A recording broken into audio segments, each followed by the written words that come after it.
Thanks, everybody, and welcome to Borderlines, our reading that came out of our Montreal retreat and with friends who have also been cross borders anywhere. This recording is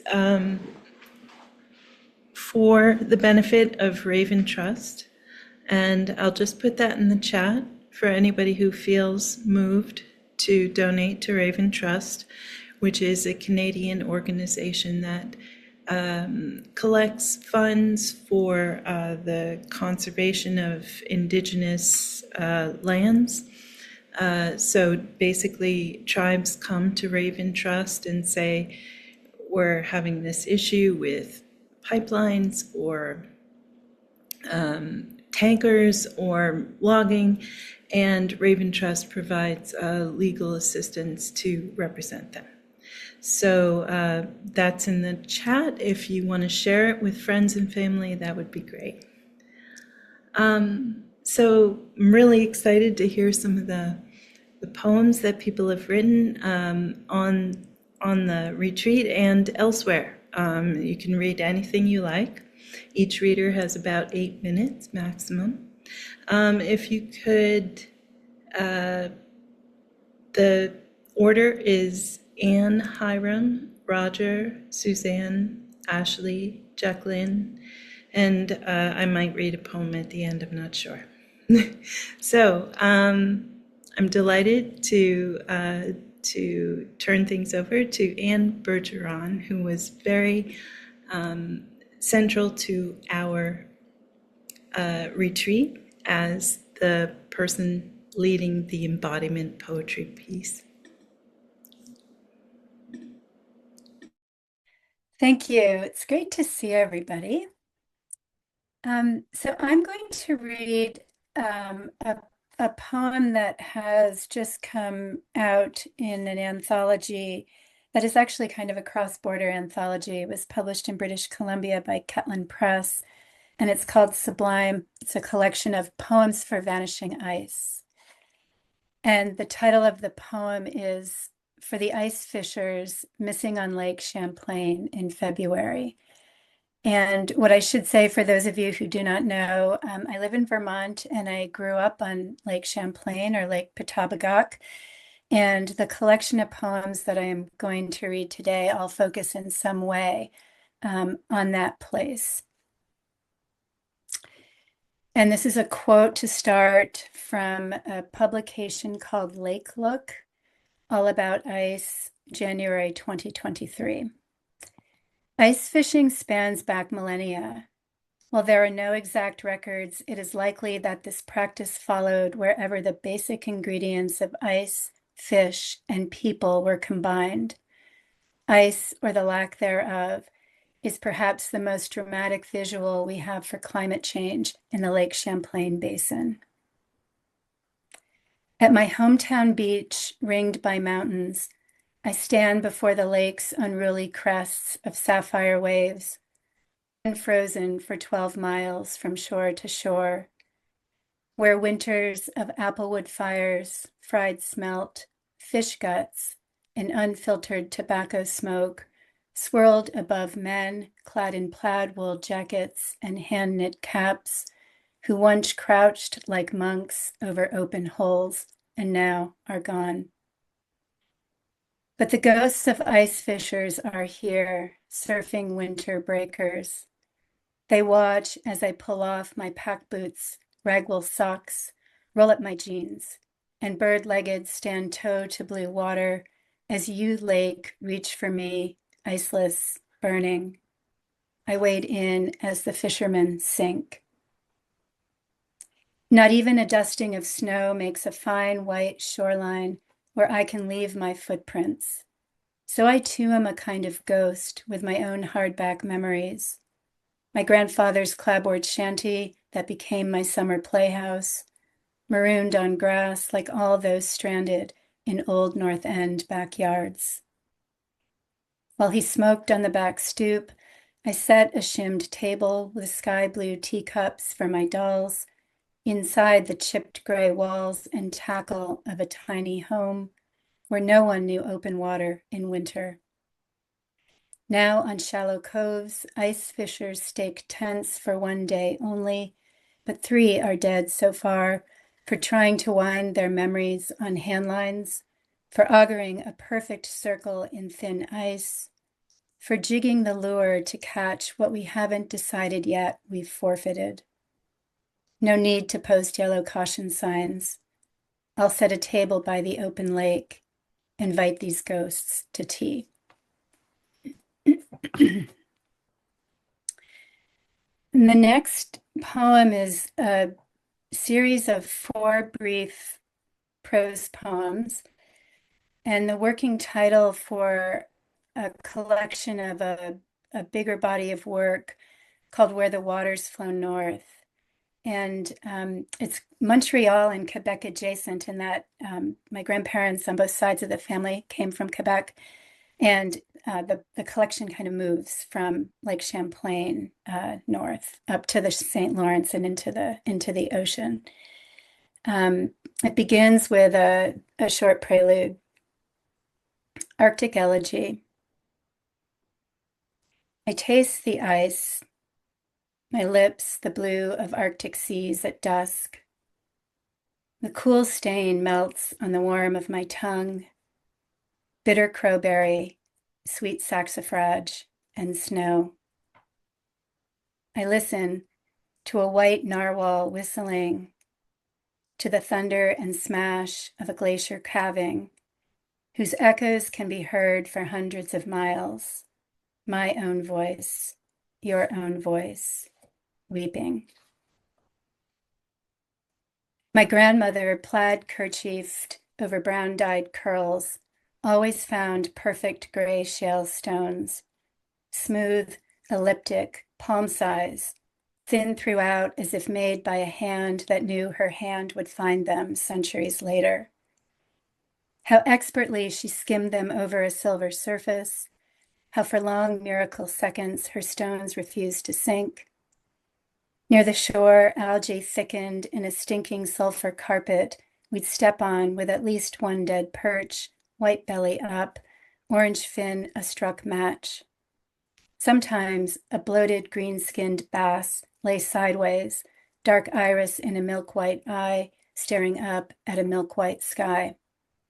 Now, plastic kayaks, long bodies, colorful as tropical fish, lie littered on the beach. They cover almost all the sand. Families in limestone neoprene picnic at plastic tables under the heavy eye of a scorching sun. Who could recognize the sun or Lake Petobigoc now, where at 400 feet below the surface sturgeon grow warm, where wind throws storm clouds back to the sky and smoke haze descends for the summer in June? I step into your water. It is and is not what I expected. Hot, shimmering, silk. 3 cormorants like black flags flap toward 3 remaining cedars atop the bare shale ledge at the far end of the beach. A forest cut for someone's lakeside dream. An outsized house, a field of burnt grass. Excuse me, a field of burnt grass, no shade. The driveway long, curving away from memory. They reckon with what they did not know. I prefer winter, though the lake stays open and there's just a memory of snow. Sometimes one Arctic owl returns, no ice to land on, but he stays, his round face sleek, open and milky as a moon. In a lone cedar, he listens for voles. Behind him, the moon is a flat stone, thin as water, elliptic as the ones you decades ago bent to place in your hand. I want to reach out and take the moon in my hand, see it glow in my palm. No craters, no depth, just a white stone so perfect that I draw back my arm, palm up, moon facing sky, flick my wrist, and release the white, smooth stone to skip, skip, skip, until for a second it floats, then sinks into lake, into an old glacial sea not so far away, where sturgeon 20 feet long swim below thick ice, their ballast the memory of eons. All moons and all eons go dark, though sometimes at night I remember what cannot be lost as moon rises and reflects her milk face back to lake's surface, where a sealskin umiak sluices melting ice, plastic boats make rainbows on sand, and my grandmother skips a smooth shale stone in a line of gentle puddles toward that day, which is now, in this place, where once I was young, where soon I will be an old woman who feels old water envelop her feet. 3 cormorants, dark, stark-winged messengers, fly north. One by one, they dive, skid, grunt, and grab for yellow perch, demand I look to see them play, that I not become like a stone, but something winged, lighter, that can skim the surface of a warming lake and refuse to sink. Thank you. Thank you, Anne. That's lovely. And I appreciate people putting comments into the into the chat. Our next reader is Hiram Larew, who was also with us in Montreal for at least part of the time. So Right. welcome, Hiram. Thank you, Lise. First off, I think I can speak on everyone's behalf, thanking you, Lise, for helping us cross those borders, be they national borders, environmental, cultural, you name it. You're an expert at being able to facilitate those kind of crossings. I've got 4 poems that I'll share, and the first one I'm going to screen share because I think sometimes, for me at least, it's helpful to see the poem. By the way, Annie, those were beautiful poems. Really enjoyed hearing you present them. So I was lucky enough a few years back to travel to Ireland, not under Lisa's programs, but my own. And I stayed on an island called Apple Island, which is off the northwest coast of Ireland. Um, and in order to get to Echo Island, you have to cross Echo Sound from the mainland. The only other thing I'll say about the poem is that the Irish potato famine was from 1845 to 1849. This is my love song, if you will, to Ireland. Echo Sound. When the roads curve like sound and dip, as if lifting to bow, whenever all thoughts round or cluster, or when hearts call down, is Ireland. And as rich when poor was, or as wise as bare heads in snow seemed, and as twigs so frail broke into song, and as true as any blight or potato could be, was Ireland. So when sand laps the senses, or salt drips the edges as dreams, whenever hope rings through such heavens, and moss comes home, or hearts beam down, is Ireland. So to say my love song to Ireland. The next poem I wrote again on a little bit of a writing venture down to what's called the Virginia Center for the Creative Arts. And this one is all about the boundary between woods that I was walking out of and came into a field. So I crossed that boundary and just fell in love with the field. It's the poem first appeared in Innisfree, and it's titled Life with a Candle. I want to marry this field truly and simply, with its wings curving the corners, and its smoothness stunning my knees. All of my heart is here far around me, and there's humming and leaning, even the trifling breeze. I want this field for my living, to vow to its edges that nothing comes true without greening. Nothing seems as bold as my longings except sloping. Nothing wakes on my shoulder but rustling. I hope the strangest hope in this field, never bending. From here, I know that this much, my all, is clear. Before there were hills or even eyes to upheaver. There was a distance beyond us, a long far away, and never come near. There was wishing. I want to carry this field in my arm by its being to a maybe that's certain, so that our future can flicker on grasses and our children will wave in the clouds. And the next piece, I was lucky enough to participate in a activity. Suzanne also did at the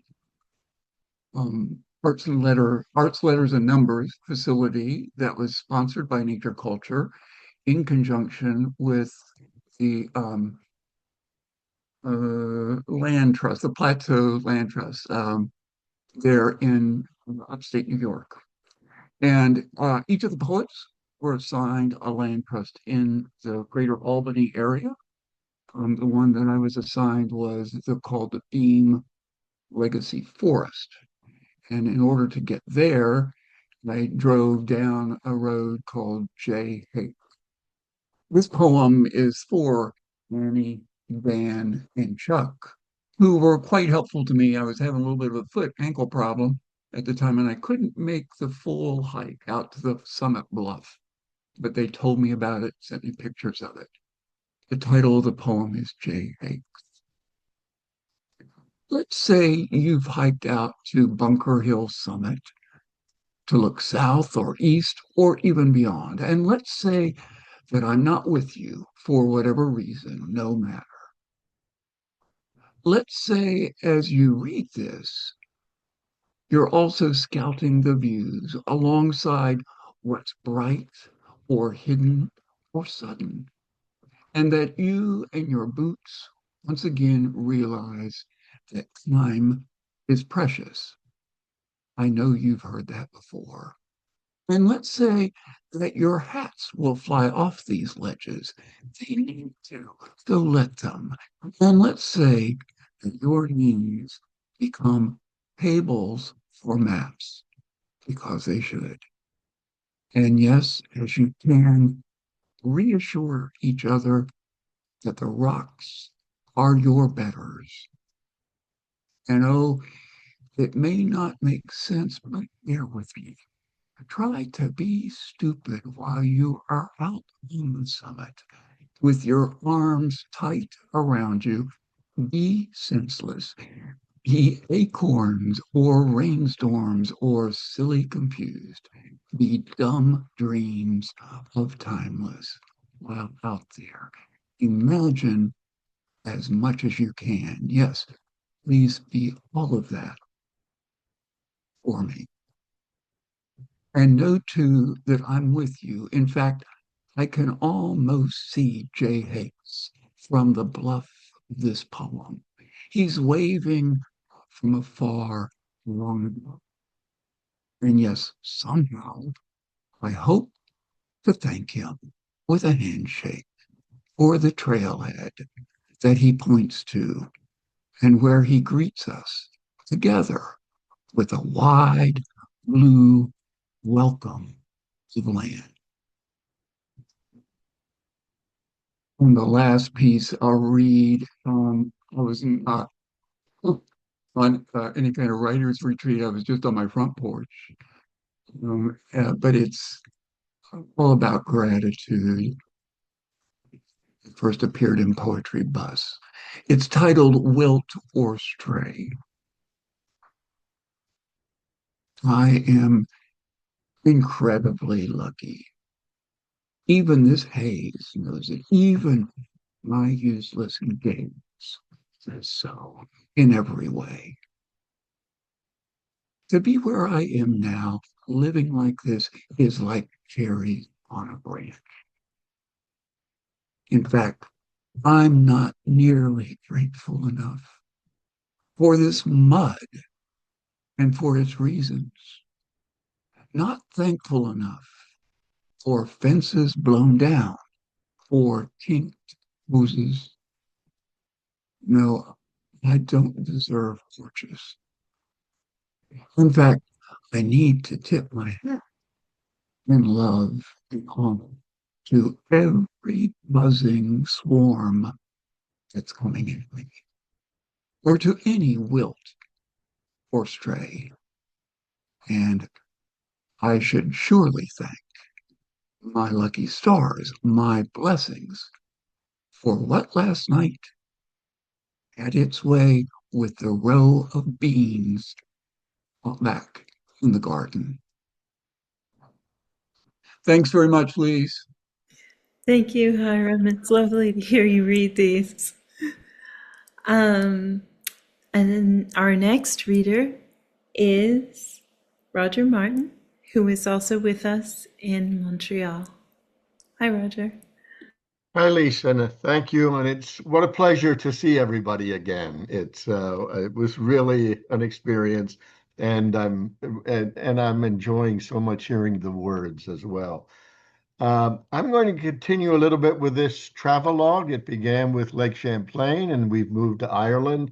I'm going to do a series of poems from a group of islands 28 miles off the coast of Cornwall, England, called the Isles of Scilly, which have been inhabited for between 5,000 and 7,000 years. And it's a place where you will find a Neolithic tomb right next to a walker's bench with no juxtaposition or no separation. So these poems are about that place.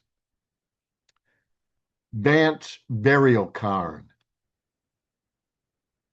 Here, a vibrant natural lawn gives us oxygen, gives me pause. A blanket for weathered stone slabs, serving as ceiling for dead and short-sighted words. Earth, our blessed Neolithic chapel. This kirk needs no inscriptions, no scalpel like the nearby skeletal tower, an iron Marconi shaft carrying endless nouns, their verbiage expanding like balloons.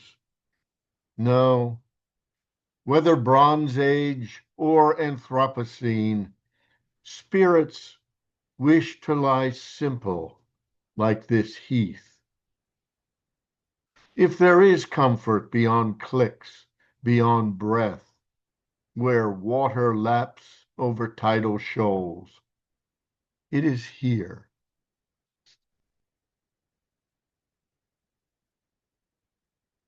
Silly boy, and silly is spelled with a C, S-C-I-L-L-Y. The tide has retired for the night. The evening drifts toward darkness. Beached boats splay on the draining sand. Slack moorings, each tied to seawall weathered rings, mark other plots as taken. A boy and his young setter pick along the tide line. He unleashes the pup, brings out a ball, and arcs it along the sand. The dog gambols to find it, mouths it, prances, and finally galumps it back into the hand of the boy. Again and forth, bound and back. Sirius, the brightest star in the heavens, begins to twinkle. The galaxy winks in reply. This way, then that.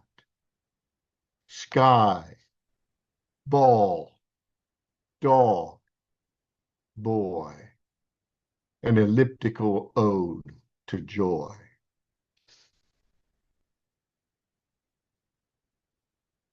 And on another beach, on another day, silly woman. Evening fog settles thick, tide withdrawn to find its moon. Above some hidden rock, the slow, deep, resonant voice of a horn vibrates through the vapor, urging even walkers, take care. Dimly, damp boat shadows like silent ghosts hover beyond the beach. Rising at vision's edge, a standing stone, softened by mist. No, not a stone, a woman, motionless, stares far into the gray. What could she see? Who has gone to sea and stays? Such crass guessing grates the way a truck tumbling gravel crumbles coherence. Take the gravel back. Let the woman remain the woman. Let the sea speak for the sea. Let a standing stone, not a stone, stay stone. Inisigen is another burial cairn in another part of one of the islands.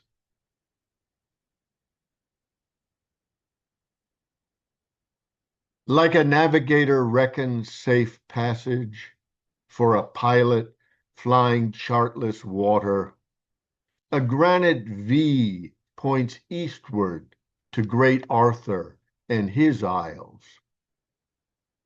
A fleet of Roman, Celtic, Bronze, and Neolithic memories float above the channel. Salonia, Enor, Lyonesse, Camelot.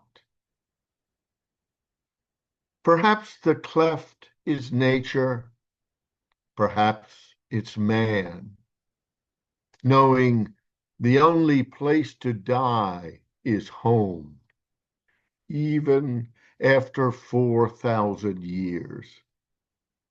Beyond the tomb, a child's rope swings from a branch, the irresistible desire for flight. But like a father, a warm western breeze urges one, return to earth. Enter the tomb quietly. Touch the stone.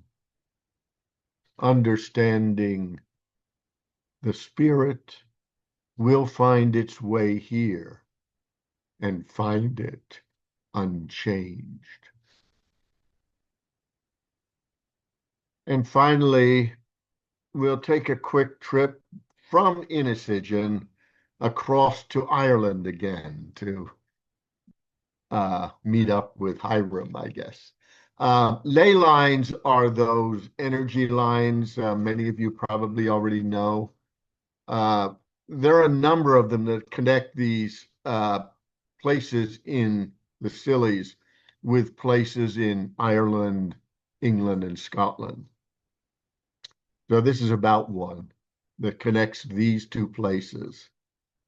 From Inisigen to Innisfree. A ley line concealed in mist, silently moves crown and water. But in clarity of moonlight, one hears a hum, a calling out of time and place, like a knitted cozy warms the body's nerves. A voice muffled to outer ear, but low and clear in the absence between the inner ear and a world which can no longer hear. Thank you. Thanks, Roger. I love where those poems brought us all over the place. They're worth visiting. It's an astonishing group of islands. Wonderful. Our next reader will be Suzanne Rancourt, who was also with us in Montreal. Hi, Suzanne. Hello. I'm really still processing and rediscovering ancestors. Every place I walked, I've discovered that I have 4 bloodlines to the Filles du Roi and Marguerite Bourgeois housed and trained those Filles du Roi. So it's still working in me. So, return voyage, crossing. Would you say their language is harsh? Passport. Where are you traveling to? Who are you with? Clipped and curt like bargain earbuds that lose the first consonant before a digraph in a syllabic structure. Words like shark, chain, fail, stay, cool. Or an AI-altered video, its mechanisms alien and illegal, stuttering in their lack of human cognition and empathy. Remember empathy? What is conversion? Into, out of, this for that, quid pro quo. What is understanding? In Inipi ceremony, 4th round, we leave our relatives with a song of good visit, singing them back to their origins, like in the old days, when people would come for Sunday visits in person, us kids playing till sunset, and we'd walk our visitors out into the dooryard, out to their car. Good visit, we'd say, waving our hands with bellies full of homemade pizza, baked beans, biscuits, and hand-cranked ice cream. Good visit, we'd say, with our Sunday shows watched, Ed Sullivan and Disney. Didn't know then Ed was a resistor and Disney a Nazi supporter. In all my 67 years, in all of my travels, in all so many other countries, I have never not looked forward to returning to my country of birth. The land is the land. A border does not change the land. When I traveled north to Canada, I was a refugee. What is it I return to? Customs. Police, not police. In body armor. Are they wearing masks? I queue up my phone. Video ready. I have made a decision. It is a long train ride and my hips are pained with lack of walking. Sleep is heavy with want for breathing. Edged air scrapes my sharp cheekbones. Eyelids unfold from weighted knowing to slide shut in relief. At the border, I cannot close my eyes any more than I could close them to the body just south of city limits lying in the snow behind the chain-link fence while I, jangling southbound, passed. Their head east, feet west, in full sun, in peace, in full winter parka, hood cradled head, fur haloed face, their small satchel tied to the fence. Something has turned upside down. Is this my country I've always called home? See, conversion is just enough change to make reintegration into moral depravity impossible. Will the land I call home recognize me? Do I recognize myself? The land is the land. Borders don't change the land. Borders change people. And of course, we got snowed in. And that forced me to have to go back to Chapelle de Bon Secours and have experiences. I'm telling you, you gotta hand it to the ancestors, man. Hand it to the ancestors. The city that won't let go. Oh, Vie Marie. The spirit of Vie Marie, perhaps, or the spirit of my mother and her mother, my meme. Remembering me as their future, I've come back to visit them. With each incessant step I walk, with booted caution, counting cobbles, dans le vieux port. Life always includes struggles, suffering, alongside hope in that some way we serve a greater good. Visionaries have never been socially accepted until after the fact, sometimes decades, sometimes centuries, sometimes never. Storms tagged onto Arctic freeze blows in. All human-made transportation stopped. Oh, Vie Marie, in your coddled palms you wouldn't let go. Your cupped comfort prayers reintroduced me to ancestors. See here, you guided. This crypt, we prayed here, lived here, died, birthed, refuged here. I am of strong women, I reply, my muted whisper in the underground Chapelle de Bon Secours. Do you understand better? They ask as I glide my hand along cool limestone walls, remembering the smooth woods carved and oiled by human touch in Notre Dame. Do you feel now? They persist. The courage risen from fear, the devotion derived from doubt. Yes, I say, my words steam a spiral from spindled patches of open water freezing.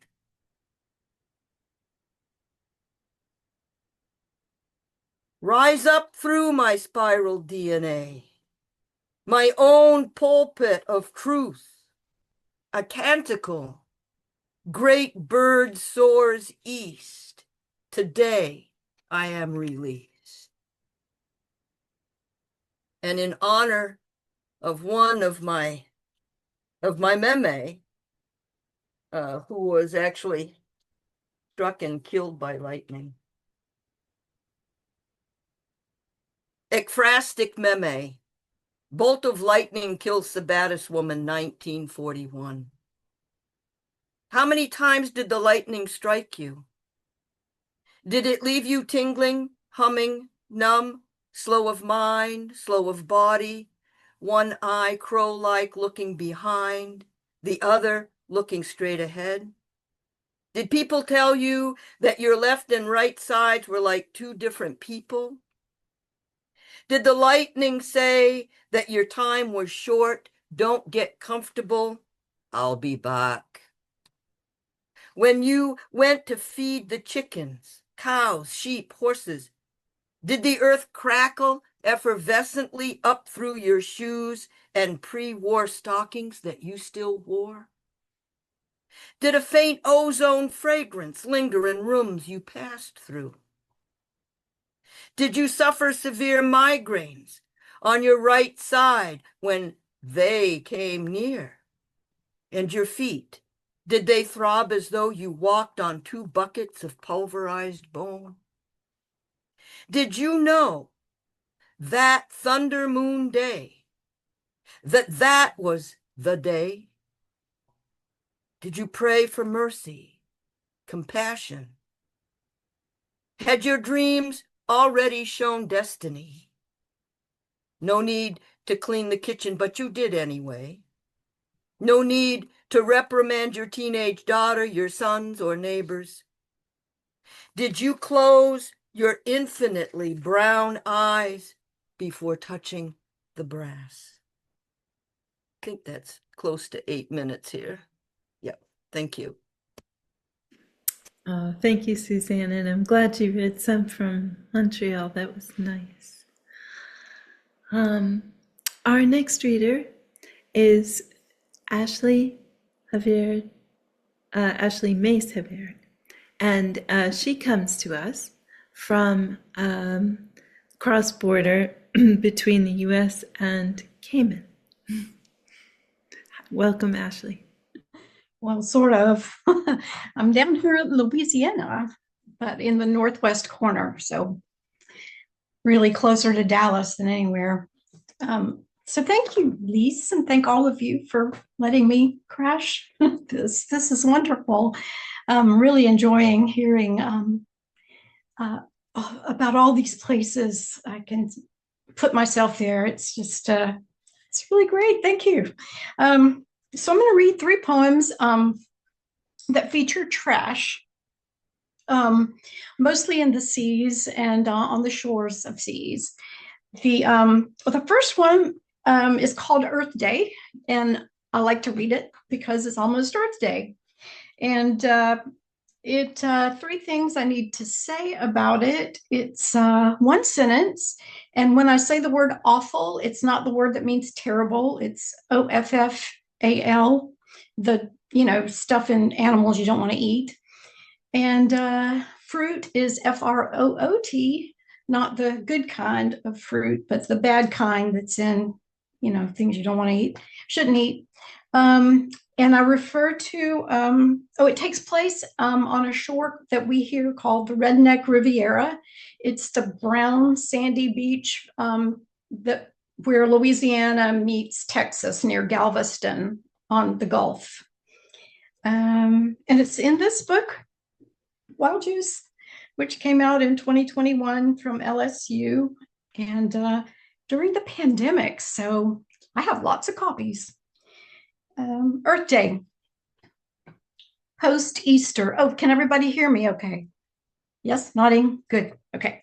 Earth Day, post-Easter 2017. At the shoreline, soggy offal, lifesavers, Skittles, Jolly Ranchers, Dum-Dums, fruit flavors, and red dye number 40 that sticks to cells till doomsday, permanent as the plastic ground in the gyres of the ocean, or wound as filament in the bellies of dead pelicans, hard to spot amid mounds of sargassum here on the brown sand of the Texas Gulf Coast. This April littered with pastel halves of dollar store eggs, their innards gobbled, a sugar high for the sad-eyed Christ who died so we don't have to, who winged himself unputrefied the hell away from here. The other one is also in this book. The next one, rather, is also in this book. It's called Ghost Net. And you'll recognize a quote in there from Tennyson's In Memoriam. I didn't write that. Sound familiar? It's not me. And it's actually an ekphrastic piece written in response to a mixed media art exhibit. It was called, what's it called? It's called Global Contamination, a Gulf Project by an artist named Joan Hall. And it was a lot of ghost nets, fishing nets with bouquets of like sea plants, fish skeletons, different plastic items, coral, all very artistically or amazingly, astonishingly arranged. Ghost nets are the nets that are abandoned. You probably all know this. They're abandoned in the sea by fishermen, and then they just hang around in the water collecting living things that then, of course, die. In this poem, it's a little bit stream of consciousness. So I apologize that I don't have a visual for y'all too. That was a good idea. Ghost net. Breeze thrown sea foam, breakers and swells. The deep moans round with many voices. Stampedes of storms that fail to rouse a soul, or so it seems, to dead zones, red tides, coral bleached to bone. Whales, huge, confused, heave ashore. Beneath fever-laced blankets of carbon, tributaries heavy with fertilizer, pesticide, industrial sludge, a riot of dreams. Dynamite and cyanide, long lines and trawling net, gill, tangle, and drift net, sweat-drenched dreams of taking. Leavings, mooring ropes, frayed, barnacled, lashed the oily shores of the Gulf. Fishing lines not sea fans, sargassum, strap algae, turtle grass, knot them into bouquets, ceremonial decay. Ghost nets, forgotten by fishermen, ride the waves, ripe with rotting bycatch and plastic. Turtles, toothbrushes, dolphins, flip-flops, casting and reeling its tides. The sea aims to hook open our eyes, or so I might believe if the living sea meant anything. And the last one is from this book, which is older. It's called Garden of the Fugitives. Came out in 2014, I think. See, it's supposed to be sort of funny. It's called Pan's Shadow, and it's about, it refers to Peter Pan. And it takes place on Cayman Brac, which is a little island off of Grand Cayman, very rugged island. Lis knows this island quite well. And it has a habit of collecting plastic. It's a beautiful place, but it collects plastic. A lot of plastic washes up. And the poem imagines a character, a person, woman, who has a shadow that she drags like Peter Pan's shadow, only this shadow collects stuff. And it's sort of like that anyway. So Pan's shadow. By dusk, you're worn out. She's talking to the shadow. That's the you. By dusk, you are worn out, a stinking rag. What you get for trailing at my heels like a toddler's blanket over boneyards of conch and coral, sunripe fish heads, seaweed, crabs, some haul, pocked chunks of orange styrofoam, green rope knotted into prickly fists, the head of a doll, its scalp a peppering of root holes, 27 flip-flops, no doubloons, no spiny lobster for our pot, no glory of the Atlantic shell to sell for a killing. We shower. I mend you back into shape. We dance around the porch, drink rum, grill burgers, have a good time in bed. Tomorrow, you swear, will be different. No dragging the beach all day, netting flotsam, snagging on barbs of iron shore, wearing thin. Sure, I say, like I always do, kicking through battered plastic, looking for a mate, among all those flip-flops. Thanks. Oh, that's great, Ashley. Thanks for bringing the island here. I can bring better views of it next time. Next time. Our next reader is Jac-Lynn Stark, who is with us in Ireland. And I'm not sure what she's going to read. So welcome, Jac-Lynn. Hi. We're going to go back to Ireland, actually. So I have a poem in this anthology put out by NatureCulture. So I'm another interloper like Ashley, we're crashing the party because I didn't go to Montreal. But this poem was written after walking around going up to oh my God, my brain. You'll know. I can't. My brain's not working. Okay, it's Bergeron, called right? the Bergeron. It's called Lone Cow. Our group of writers and artists strides along the trail from Doolin to the cliffs of Moore. Me, the straggler, who pauses to gaze at cloud shapes, examine snails on trailside rocks, marvel at milkwort. Skylarks soar overhead, casting out bubbling warbles as they circle and swoop above herds of cows. Among these herds, there is one lone cow, meditating upon the deeper meanings of grass, pondering nuances of thick versus narrow blades, how each feels within her mouth as she slowly presses them into a mushy paste. Was she shunned and sent away? Was she ostracized for singing arias too early in the morning or mooing in an unfamiliar register? No, she is off on her own by choice, savoring the empty space around her so she can fill it up with her green imaginings. And after hearing some of the poems about the ocean and the poems about garbage in the water, I'm going to read this poem. It's called Onslaught.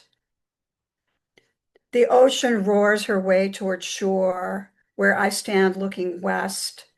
She rushes up onto the sand, roiling, frosted with foaming whitecaps, fierce, covering dried out rows of seaweed and branches and plastic straws left from her last visit. She reaches past them with her fizzing fingers, stretching to touch the highest streak of detritus left from the last hurricane, when water rose to flood the nearby neighborhood, leaving waterlogged boards spiked with rusty nails in the streets, along with crab shells and red Solo cups. I run from her forward onslaught, not wanting to be sucked into the sea by her retreat. She comes to claim what's hers. She wants all of it back. She is tired of being a receptacle for our trash, for our spilled oil, for our discarded packaging. Her crashes and booms resonate inside my own heart, my own fears rising up like a wild ocean, all the destruction coming our way, greed and self-interest over compassion and care. How do we stop this storm? That's it. Just two. Thank you, Jac-Lynn. That was really nice. I'm so glad everybody is adding a little bit from all these different places. It's wonderful. And then it's funny because we came back to Ireland. I think three of us Yeah. wrote about Ireland, right? So Yeah, it's such a good place to write about. it is. And I thought I would read a couple poems. I don't usually, but there's a little time left, and I'd like to read something about borders. It's some recurring theme in some of my poetry. So if you'll bear with me, I'm going to read 3 short poems. This one is called Over the Line. It was written in 2020. The common ground that exists between us, your farm, my forest, so often lumped together. We love the land. You tame the land, press it into service, take what you need. I let it be, accept gifts it offers. Where's the line when a garden becomes a field? Agriculture, agribusiness, helping one another find the line, the shifting line, too late. That one's for my libertarian neighbor, who we get along great. I think I've told people this story before. I'm a pagan, and he says, "What's a pagan?" I said, "It's somebody who finds God in nature." And he's like, "Right on, sister. I don't go to the church anymore. I find God on my tractor. We're good." This one's called The Third Voice. The third voice. In these woods, you walk with a gun. I walk with my notebook. But we love these woods. Would we recognize each other at the farm stand, the gas station, the diner? I'm not asking to go back to a garden I don't believe in. You're not asking for help from any government agency you don't trust. But this land stands not between us, but with us. Your grandfather's legacy, my bleeding heart liberal land trust will help you save. And we sit down together, the three of us, you, me, and the land, and find common ground. And the last one is called Magic Across the State Finish Line. This one is imagined. She's too heavy and screams like a V12 banshee and swallows the moon on Aspet. He is a mild-mannered baldness, supports NASCAR and the NRA, likes his bud. They hold their signs on opposite corners of the counter-protest, and it all depends on their finding each other, walks in the same woods, patronizes the same farm stand, and believes in gnomes. That's it. So thank you, everybody.